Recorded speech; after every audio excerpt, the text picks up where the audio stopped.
in chapter 1 and verse 1. This is how the whole story of Ruth begins. And I want you to just pay attention how the story gets going so that you can see how it proceeds and finally gets to this really fantastic ending.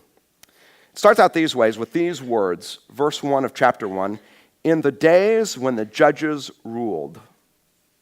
And let's just stop there. This is big picture stuff. It gives us a time, it gives us a place.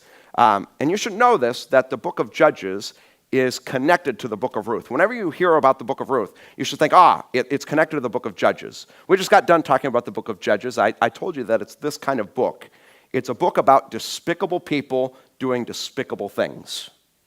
And as much as there are heroes who, in the midst of those times when Israel falls away and follows after other gods, who delivers them and saves them, the book actually doesn't end any better than it starts. In fact, the very last verse of the book of Judges is this, that in those days, everyone was just doing what was right in their own eyes, and there was no king in Israel.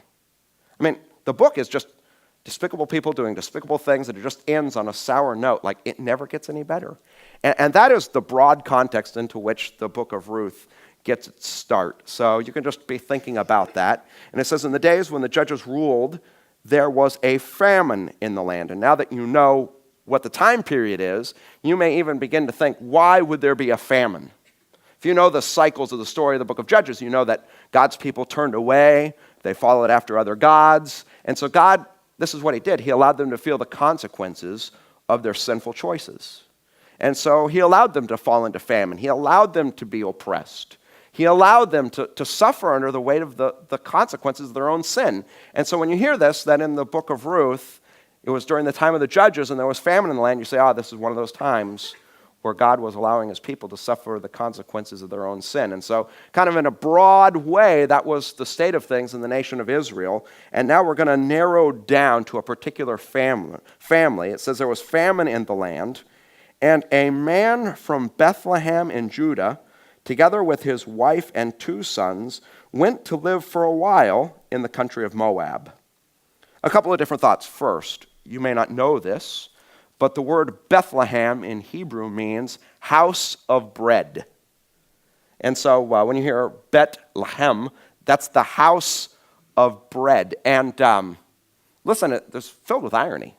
In the house of bread, there's no bread. People are starving, and so they have to go away. Second thing, it says that this man, his wife and 2 sons, that they go to the country of Moab. Maybe you don't know much about the country of Moab. Moab was one of the historic enemies of God's people. Things had gotten obviously very desperate for this family at that time. We don't know it yet, but you'll know it as you continue to read through this book. Here's what happens. At some point, as they were starving, this family got so desperate that they actually sold their family land. And they probably obtained some amount of money from it.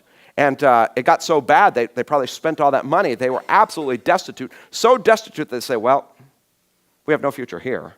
Let's go to the land of the Moabites, who happen to be enemies of Israel. I mean, any family that left Israel to go to Moab would face persecution, would face difficulty, but they say it's probably better there than it is here.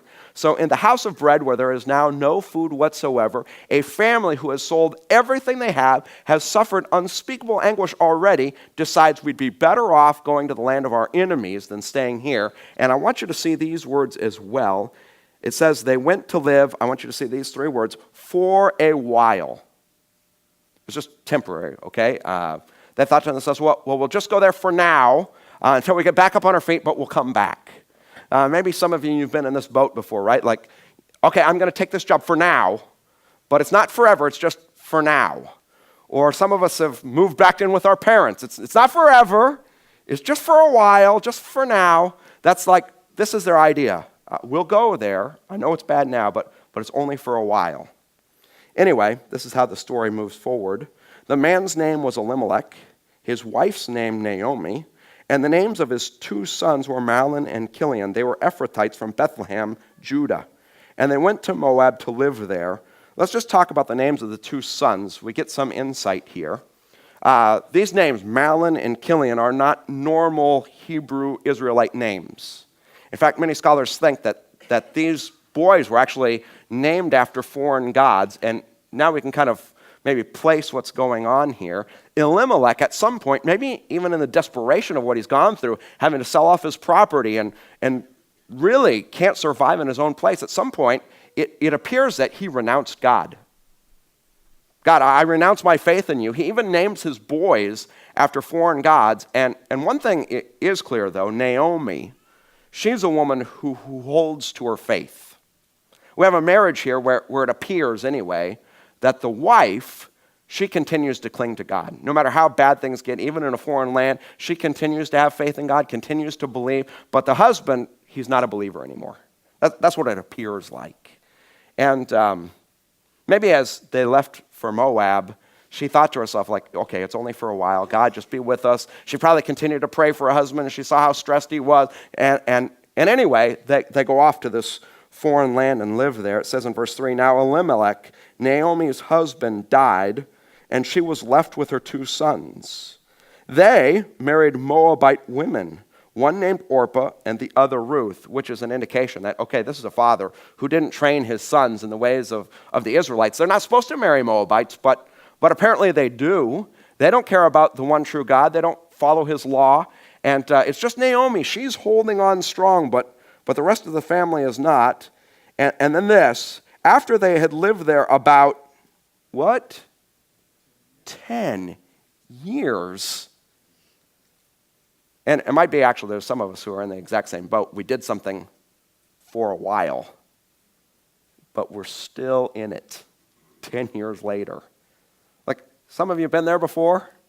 That's where they are. 10 years. It says both Mahlon and Chilion also died, and Naomi was left without her 2 sons and her husband. Whoa. They had left the house of bread, hoping to avert this kind of disaster where they would starve and die. And we don't know the cause of death, but we can probably surmise it's something like that they tried as hard as they could in this foreign land. They worked themselves to the bone, but eventually there was not enough food for them. They found themselves among their adversaries, and they both starved and died. And Naomi, who went along for a while, is just left with just utter abject tragedy, death, and a sense of loss in her life.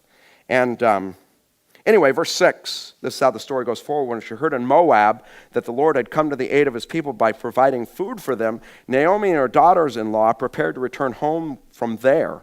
With her 2 daughters-in-law, she left the place where they had been living and set out on the road that would take them back to the land of Judah. Then Naomi said to her 2 daughters-in-law, go back, each of you, to your mother's home.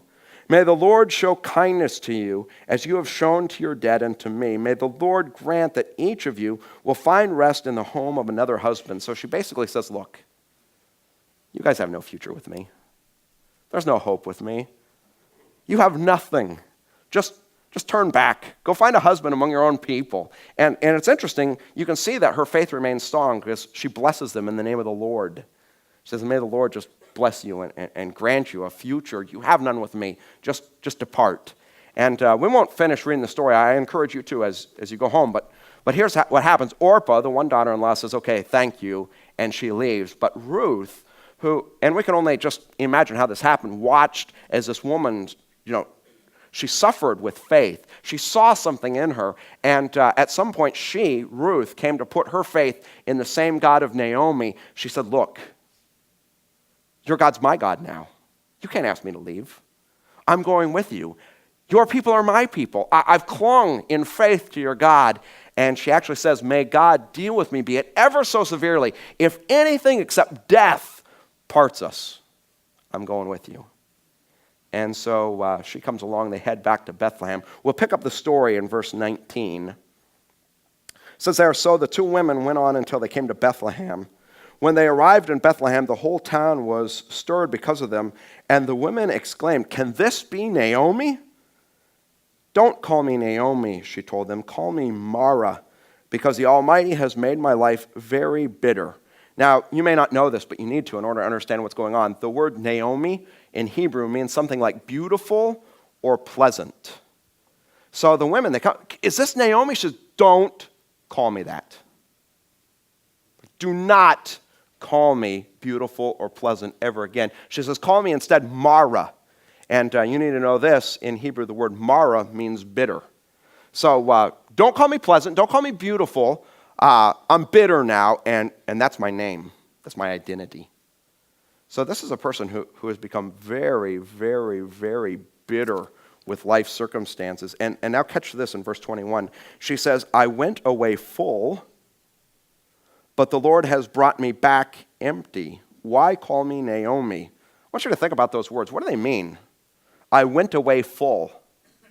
Like, what was her life like when she left Bethlehem? Was it good? No, it was not. I mean, they were escaping starvation. They were escaping this famine. They went away with nothing. They had sold their family's land. But she says, in comparison to how things are now, do not call me pleasant. Do not call me beautiful. I am bitter. And she says this, the Lord has afflicted me. The Almighty has brought misfortune upon me. And she's gotten to that point where she blames God. You ever been there? Where things don't go the way you think they should have in life, and you're like, why, God? What did I do? Have I not served you? Haven't I had faith? What is the meaning of this? Why would you do this to me? And it's clear that in her bitterness, she says it's God's fault. God has afflicted me. The Almighty, He's the one that's brought this misfortune upon me. And just for the sake of doing it, here's what I'd like to do. I'd like to just catalog some words on the screen as thoughts for this backstory here. This is a story of tragedy and heartbreak, extreme heartbreak, total loss. This woman has not only lost her husband, but her two sons. She's gotten to the point where there's no hope. She has no family. She has no land. She has no hope of economic survival. She has no hope that her name will ever continue, that anyone will care for her. She's gotten to the point of giving up, and she's actually become bitter to the point of blaming God. And as we move forward, we're just going to catalog some of the thoughts that are a part of this backstory. The backstory is actually bigger than this, much bigger than this. And I want to show this to you because I think it makes all the difference in the world before we get to the ending and the happy ending that's there to understand what the backstory is. In the book of Ruth, there are two main characters that are going to play a very important part. In fact, 2 weeks from now, we're going to talk about these two characters as pictures of redemption that comes. The two characters are Ruth and Boaz. And by the way, some of us, we have a view of the Bible that, like all the characters in the Bible, they're all heroes. They had this great life. They followed God, and He rewarded them, and it was all good. Not true. And what I want to show you is that these two characters, Ruth and Boaz, their lives were filled with junk. Junk that they inherited from their parents and the parents before them. You know how this is? Like, some of us were adults, and we're still trying to get over, some of the problems that our parents had. And as it turns out, as we talk to our parents, it turns out that the problems they had, that they passed on to us, which we're struggling not to pass on to our kids, like our parents struggled because of their parents, and their parents struggled because of their parents, and there's like these cycles. And so Ruth and Boaz, you need to know this, that they were both parts of families that really had tragic backgrounds. And Ruth, she was from this family, the Moabites. In fact, every time as you read through the book of Ruth, you're going to see her name. She's always called Ruth the Moabitess. Ruth the Moabitess. And Boaz, he also comes from a family. If you look in chapter 4, like in verse 18, or if you look in verse 12, it's clear that he's known because he's from the family of Perez. And we're going to take some time right now to just, because we're getting into the backstory of Ruth, hear the tragic backstories of these families who really, they faced suffering in life like other people, we don't even know. Let's start with Ruth, the Moabitess. Here's what I'd like for you to do. Turn with me in your Bibles to Genesis chapter 19. There's a story there that talks about the beginnings of this family of Moab, and I want you to see how this family gets its start, the family of Moab. As you're turning there, just to give you some context, this story is part of the wider story of Abraham, and particularly his nephew Lot. Do you remember this story? Abraham, he was called by God to leave his people, his country, his nation, and go to the place where God would show him, and he left everything behind, and by faith, and he's the father of faith, he went, he struck out, and He and his wife Sarah had no son, but they had this nephew who came along with them, who similarly put faith in God. And by the way, as the story of Lot begins, it's a story of just tremendous promise. In fact, I think as you read the story of Abraham, Abraham actually saw Lot as the person that he would pass everything down to.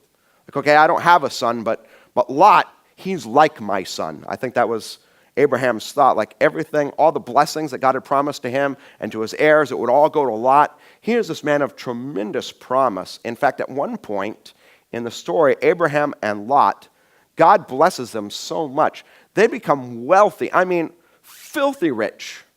So much so that they have all these flocks and herds, and the land can't possibly stand how wealthy they are. And so they say, you know what? God's really blessed us. Let's part company. Let's increase our borders. I mean, look what God's doing. And Abraham says, you know what? Let's part company. I'll go one way, you go the other. And in fact, he says, Lot, why don't you take first choice? Which means that Abraham, he's ready to defer to Lot because he sees all this promise. And you take first choice. You go that way, I'll go this way. You go this way, I'll go that way. And Lot does something, this kind of fateful choice, which I don't think even Abraham ever even conceived. When he proposes to Lot, Lot looked up and he saw the plains of Sodom and Gomorrah, these really, in the Bible, wicked cities. And he was enticed by these wicked cities and sort of went in that direction. And at first he keeps an arm's distance from them, but later in the story he's actually one of the elders in the city gates. He had been totally consumed by that city. And in fact, just a chapter before, God shows up to Abraham and he says, listen, Abraham, I got to tell you what I'm going to do. These cities are so wicked, I'm going to destroy them, and your nephew Lot's there. And Abraham kind of pleads with God, and God says, here's what I'm going to do. I'll get Lot and his family out for you. So God shows up, and he tells Lot what's going to happen, and Lot says, okay, I'll leave.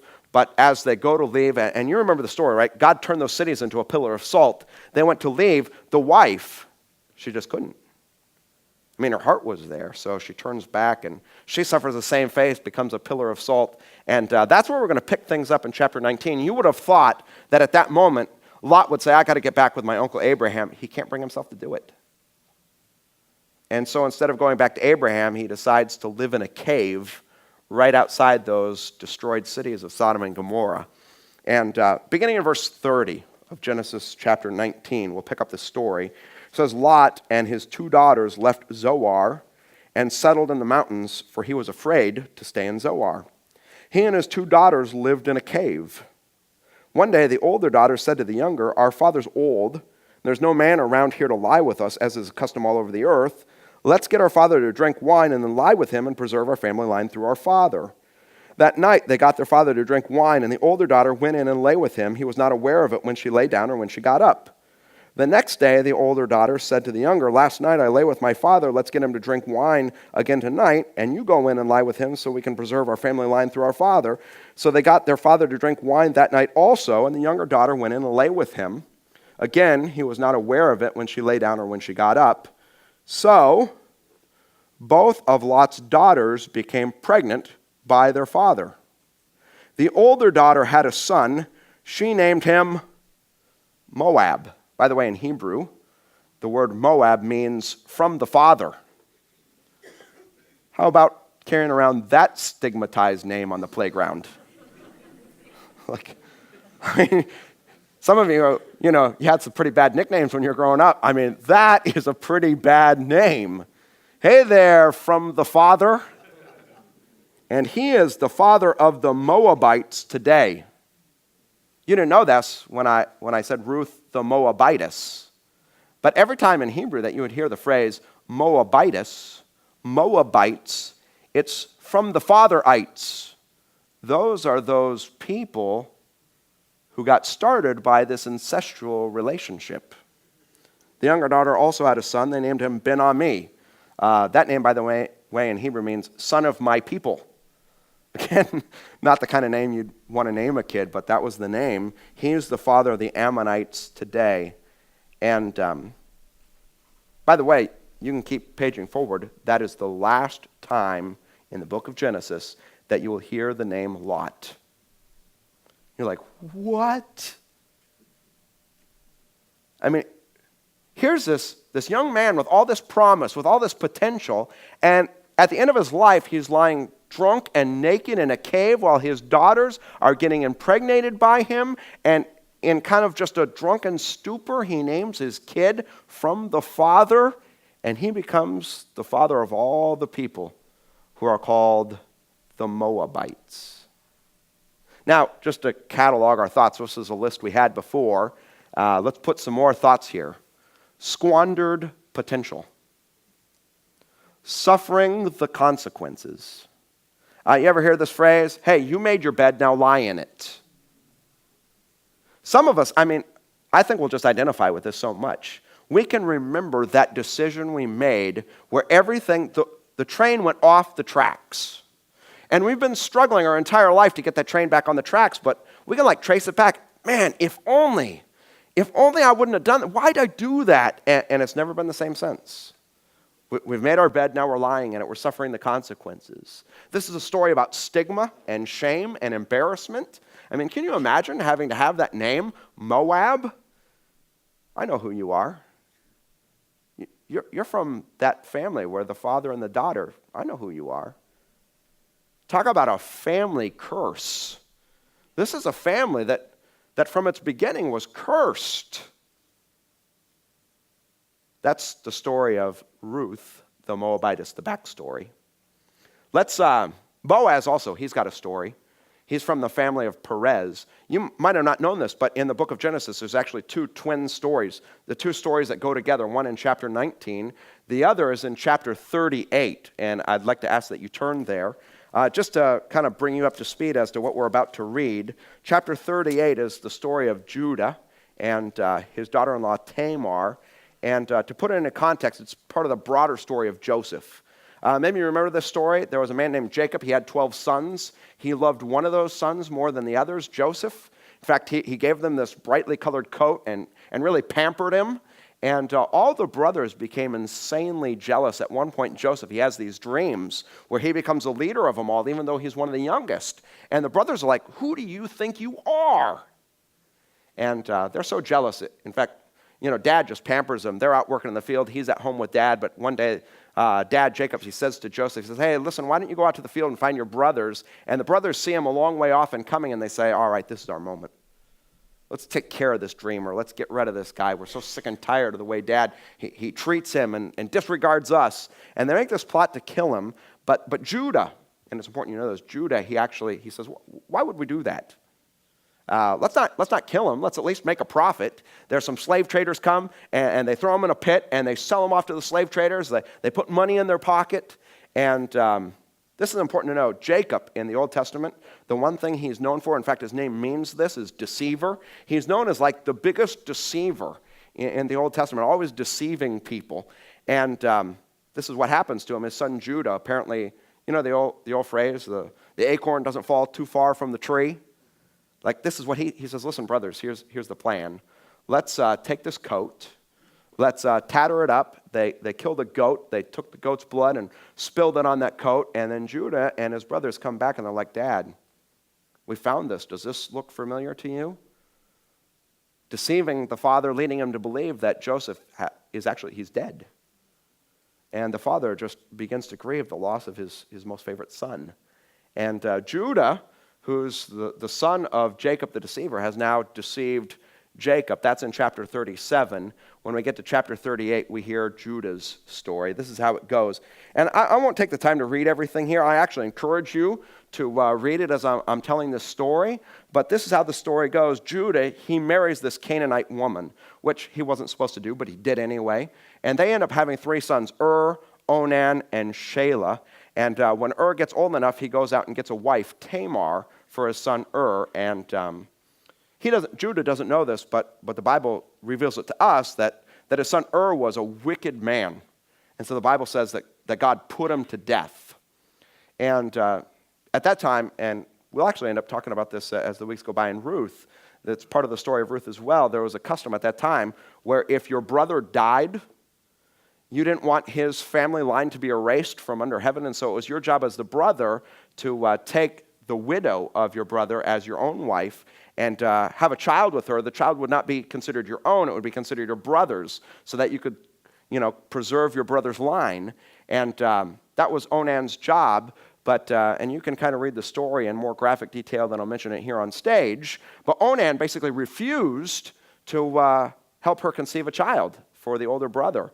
And the Bible says that God considered him so wicked that God put him to death. And we know why those two older sons died. It was because they're so wicked. But we also realize Judah didn't realize it. And he's looking around and he sees this daughter. The only thing he knows is he's given the first son and the second son. And as soon as she becomes the wife, the sons are dead. He looks at the third son. He thinks, man, this lady's a man killer. I'm not going to give my third son to her. And so he tells her, look, Shayla's not old enough. Why don't you go back to your father? And he sends her away with nothing. I mean, she leaves for an uncertain future. She has nothing.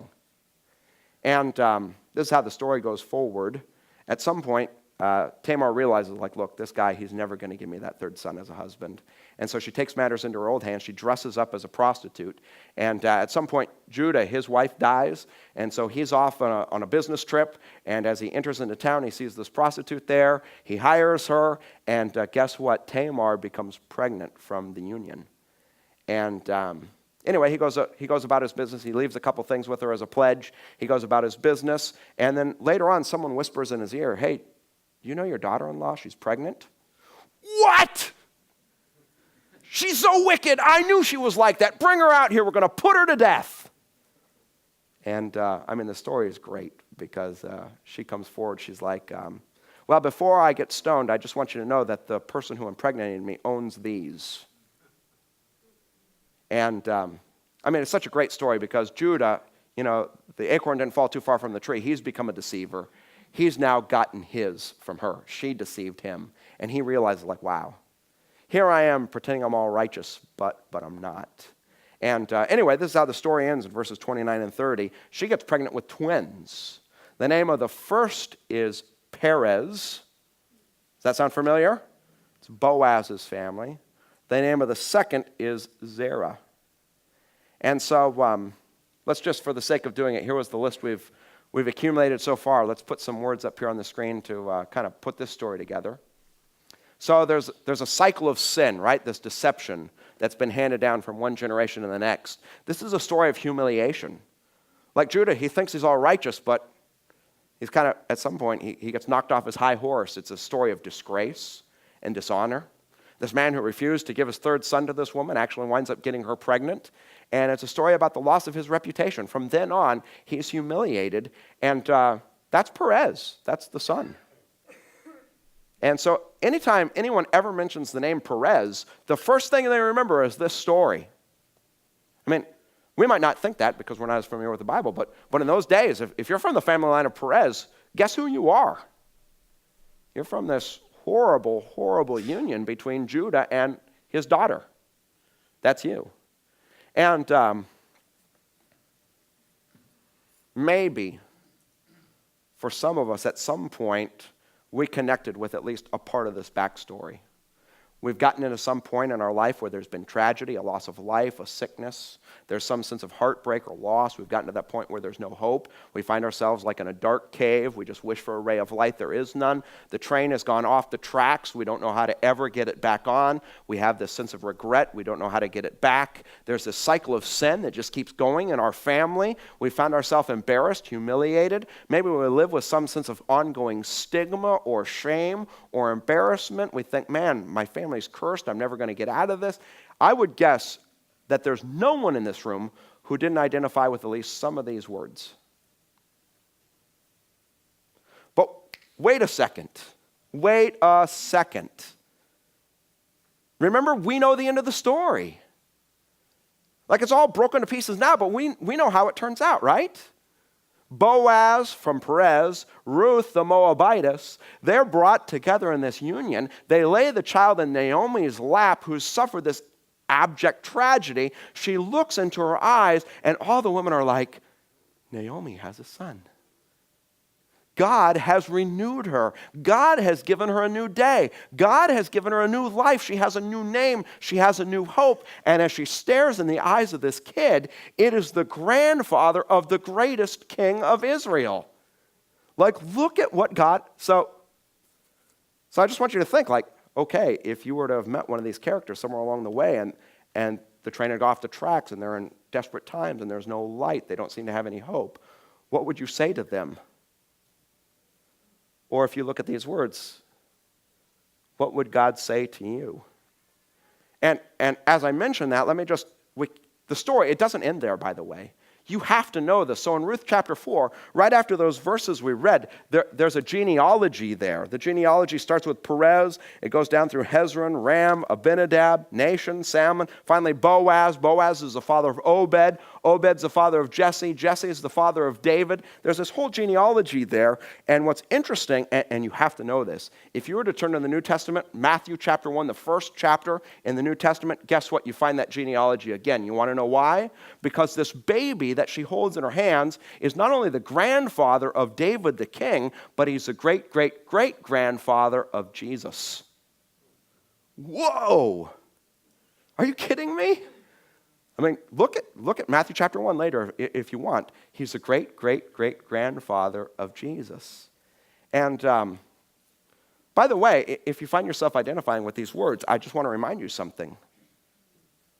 Like, I don't know how it is today, but if you put your faith and trust in Jesus, you know the end of the story, and here's why. Because God worked through all the tragic circumstances of life to bring his son Jesus into this world because we have sinned, and by the consequences of our own choices, the train's gone off the track and we find ourselves unable to do anything or save ourselves. But God, who's rich in love and mercy, he sent his son to be born of a woman, to take on human flesh, also true God, so that he could take all our shame. He could take all the consequences of our bad choices. He could take all of our embarrassment. He could take all of our sense of heartache and loss, and he could put that on Jesus, and Jesus could suffer in our place. So that, and catch this, it's not just about the cross. It's about the resurrection. The Bible says that anyone who puts their faith in Jesus, they have new life. They have a new day. They have a new hope. And 1 Corinthians chapter 2, verse 9, talking about the end of the story. This is what 1 Corinthians chapter 2, verse 9 says. No eye has seen, no ear has heard, no mind has yet conceived what God has prepared for those who love him. Like, I don't know where you're at today, whether you find yourself in a cave of darkness and no hope and grief, but no eye has seen it, no ear has heard it. You can't even imagine how good it's going to be, what God has prepared for you, for those who love him. You can't even believe it. Like, we know what the end of the story is. Oh, by the way, that verse, it goes on to say this, yet God has revealed it to us by his Spirit. God's already told us that the end of our story, if we put our faith and trust in Jesus, he's already told us, hey, wherever your life is now, just know this, that at the end of your story, it's all good. It's a happy ending. Every tear's wiped away, every sorrow gone, all our shame taken away. It is all good. And so I just have one question. If that's the case, but you find yourself here now, what's God saying to you?